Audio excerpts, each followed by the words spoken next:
Hey, back at you with another video today. This is a very important topic today. This is an article from military.com. Supreme Court rules unanimously against time limits on combat-related disability pay. So, hey, if you guys know any combat veterans, um, you want to definitely share this because there's money attached to this, and without knowing this, they could possibly miss out on some income. So, hey, if you guys know anybody that's combat related, this could possibly impact them in a big way. So, pay attention on this one and see if we can help some more veterans out. Hopefully, they can get paid. Here we go. So, the Supreme Court ruled unanimously Thursday against the federal government in a class action suit over combat related special compensation, paving the way for an estimated 9,000 retired service members to receive thousands of dollars in retroactive pay. In a 9-0 ruling, the justices said that a law the government applied to the limit retroactive pay to 6 years did not apply in the case of a Marine corporal who sought combat-related disability pay. Simon Soto enlisted in the Marine Corps in 2000, was August 2000, and served 2 tours in Iraq in mortuary affairs. He developed post-traumatic stress disorder as a result of his job and medically retired in 2006. In 2009, he was awarded disability compensation for his medical condition by the Department of Veteran Affairs, and in 2016 he applied for combat-related special compensation. That's pay that is awarded to some service members who retire as a result of a service-connected medical condition. He was approved, and his pay was backdated to July 2010 based on the interpretation of a law known as the Barring Act, which requires veterans to file compensation claims within 6 years of receiving a VA disability rating decision.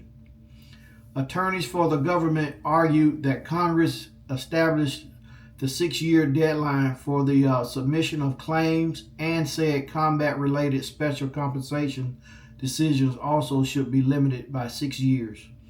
But the Supreme Court disagreed. This is the big part. Saying the law regarding combat-related special compensation displaces the Barring Act 6-year time limit, so the Barring Act did not apply. The Federal Circuit erred by imposing undue requirements on Congress, ability to confer settlement authority, and by disregarding the combat-related special compensation statute's plain text, wrote Justice Clarence Thomas in the opinion. The decision means that Soto should receive 2 more years worth of payments dated back to January 2008, when Congress extended the combat compensation to medically retired members who served fewer than 20 years. At least 9,000 service members also may be entitled to additional retroactive pay. Class members in the Soto case include veterans who are owed up to $10,000 in back pay. Members in a separate case, Page versus USA, include those owed more than $10,000. So there's a lot of money tied into this. So if you definitely know somebody that's possibly affected by this, please share this article. The Page case was placed on hold pending the decision in the Soto case.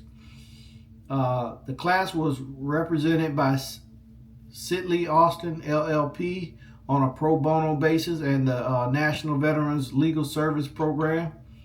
During an interview with military.com, Renee Burbank, Director of Litigation at the National Veterans Legal Service Program, said the financial impact of the decision is not yet known, given the variety of cases and the application dates for the benefit. No retired service member can receive retroactive pay before the passage of the 2008 law. So if you do a back of the envelope estimate, if the average amount of money each class member was entitled to is $5,000, and let's say there's about 10,000 people in both classes in this at this point, because obviously time has moved on, that's about $50 million. Burbank said it's not huge for the government, but it is meaningful for the class members. So the Supreme Court has made several significant rulings regarding veterans' benefits in the past 2 years, and notably in a case that awarded veterans who served separate stints in the U.S. military additional educational benefit based on their service under the separate GI Bill. So the decision in Rudisill versus McDonald may have affected up to 1.7 million veterans. Two officers who would benefit from the decision have sued the Department of Veteran Affairs, however, saying that the VA is improperly denying benefits and delaying payments. Burbank said the unanimous decision by the Supreme Court in the Soto case sends a clear message that veterans who qualify for additional retroactive combat-related special compensation should receive it without question. There is no wiggle room for the government to say, well, actually, here's why these folks don't get paid. And also, because it's a class action, this relief should be going directly to all of the class members. It's not a one case, Burbank said. So this is actually huge. There's a lot of veterans that's affected by this. I think they said like 10,000. So hey, you guys know anybody that you think could possibly benefit from this, that was affected by this, please share the video with them, and maybe we help somebody get some more undue money that they should have received anyway. So hey, that's all I got for you guys today. You see a veteran, help a veteran. I'm out.